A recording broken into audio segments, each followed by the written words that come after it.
अली भी अगला सवाल है, कुर्बानी के जानवर में कौन कौन से ऐसे अयूब हैं जिनकी बिना पर कुर्बानी करना जायज़ नहीं होगी?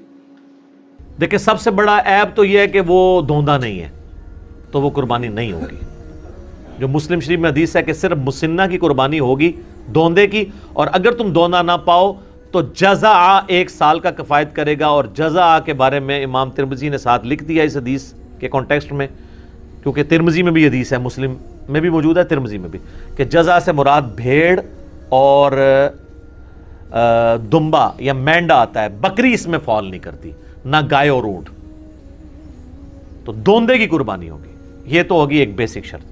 बाकी जामिया तिरमिज़ी, अबू दाऊद, निसाई, इब्न माजा में कई एक अहादीस हैं जिनमें नबी इस्लाम ने फरमाया कि किसी ऐसे जानवर की कुर्बानी ना करो जिसके कान कटे हुए हों, सींग टूटा हुआ हो, उसके जिस्म पे गोश्त कम हो, वो लागिर हो, वो बीमार हो, कोई भी उसके अंदर जहरी ऐब हो, लंगड़ा हो।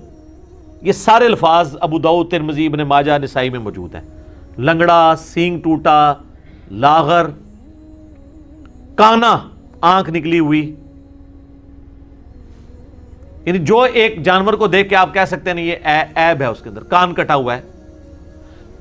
सींग, बाज़-औक़ात जैनवन कोई ऐसे बैल होते हैं जो जिनको हम मोने बकरियां या मोने बैल कहते हैं, जिनके वो सींग नहीं होते हैं। लेकिन बाज़-औक़ात ऐसा भी होता है कि एक का सींग टूट गया तो दूसरे को वो रेती फेर के मोना कर लेते हैं। वो हमने किसी एक्सपर्ट को दिखाना है कि ये सींग जो है ये जैनवन मोना है या ये मोना किसी इस्लामी भाई ने बना दिया ऐसे, ठीक है, क्योंकि एक सींग टूटा था तो दूसरा भी तोड़ दिया। और इसके भी चांसेस होते हैं कि सींग टूटा हुआ और वो किसी तरीके से उसके ऊपर कोई एडहेसिव लगा के वक्ती तौर पे उसको जोड़ दिया जाए। तो ये जब आप ये सींगों वाली भी कोई भी जानवर आप लें ना, तो इसको ज़रा ज़ोर से पकड़ के खींच लिया करें, क्योंकि ये बेशक एल्फी से भी जोड़ा हो ना, वो झटका नहीं बर्दाश्त करती। इल्ला ये है कि कोई इंजीनियर हो तो वो उसमें कोई पेच फिट कर दे, तो जाहिर है वो तो आप जितना 2 बंदे भी खींचेंगे सींग नहीं टूटने लगा, ये पॉसिबल है। ये जिस तरह आपको पता दांत टूट जाए ना, तो ड्रिल करके ना उसका वो फीमेल पोर्शन नीचे रखते हैं, मेल पोर्शन ऊपर से उसको वो चूड़ी के साथ कस देते हैं। अगर इस तरह का कोई ड्रिल करके वो नीचे उसके कोई फंसा दी जाए इस तरीके से उसका फीमेल पोर्शन, और ऊपर से सींग में वो करके, तो फिर तो सारा आप खींचेंगे भी तो नहीं जाएगा। तो बहरहाल इसमें तसल्ली करें।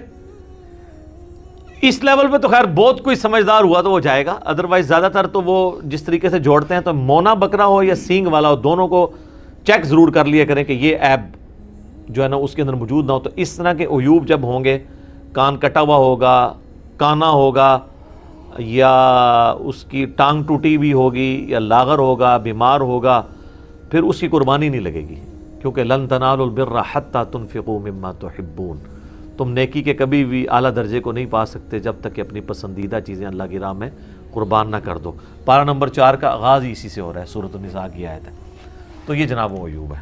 और ऐब के वाले से एक चीज़ ये भी याद रखिएगा, अगर ऐब जानवर में बाद में पैदा हुआ है ना, तो फिर उसको ऐब नहीं कहा जाएगा। मुसन्नफ़ अब्दुल रज़ाक़ के अंदर हदीस है कि अब्दुल्लाह इब्न ज़ुबैर ने एक कानी ऊँटनी देखी, तो उन्होंने कहा अगर तो ये कानी जो है ना वो ख़रीदने के बाद हुई है ना, फिर तो कुर्बानी कर लो, और अगर ये ख़रीदने से पहले की थी तो इसकी कुर्बानी कोई नहीं। इस तरह कोई ज़ख्मी है, कोई जानवर छलांग मार के टांग तोड़ ली है उसने अपनी, और बाद में ज़ख्मी हुआ है ख़रीदने के बाद, तो उसकी कुर्बानी लग जाएगी, पहले से था फिर नहीं लगेगी। ठीक हो गया जी, जज़ाकुमुल्लाह। अली भी अगला सवाल है, अगर कुर्बानी का जानवर ज़ख्मी हो जाए, बीमार हो जाए या फिर मर जाए, तो क्या नया जानवर ख़रीदना ज़रूरी होगा? नया जानवर कोई ख़रीदना ज़रूरी नहीं है। ला युकल्लिफुल्लाहु नफ्सन इल्ला वुस्अहा।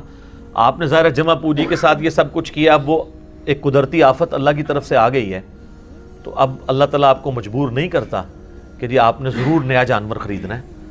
ज़ाहिर है कि आपने तो अपनी कमिटमेंट शो कर दी थी, और बाज़ औक़ात जानवर लेने के बाद बीमार हो जाता है, तो अब लेने के बाद बीमार हुआ है और आप किसी एक्सपर्ट को दिखाएं और वो कहे कि ये कुर्बानी तक नहीं चलेगा, तो आप कुर्बानी से पहले उसे ज़बह कर लें, ताकि कम से कम उसका गोश्त तो खा सकें। ये ना हो कि वो आराम मौत मर जाए, वो आप खाने के काबिल भी ना रहे।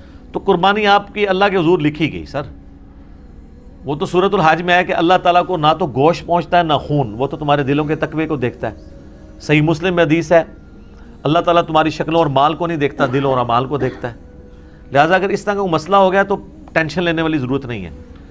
इसी तरीके से इसमें एक फ़िक़्ह हनफ़ी वालों ने एक पता नहीं मसला घड़ लिया है। वो कहते हैं कि अगर किसी शख्स पे कुर्बानी सुन्नत मौक़दा थी हमारे नज़दीक और उनके नज़दीक वाजिब थी, और उसने जानवर लिया तो उसका जानवर मर गया या ज़ख्मी हुआ और ज़बह करना पड़ गया तो खैर है, उसको नया जानवर लेने की ज़रूरत नहीं। लेकिन अगर किसी गरीब आदमी ने लिया और उसका इस तरह मर गया तो उसको तो लाजमी लेना पड़ेगा।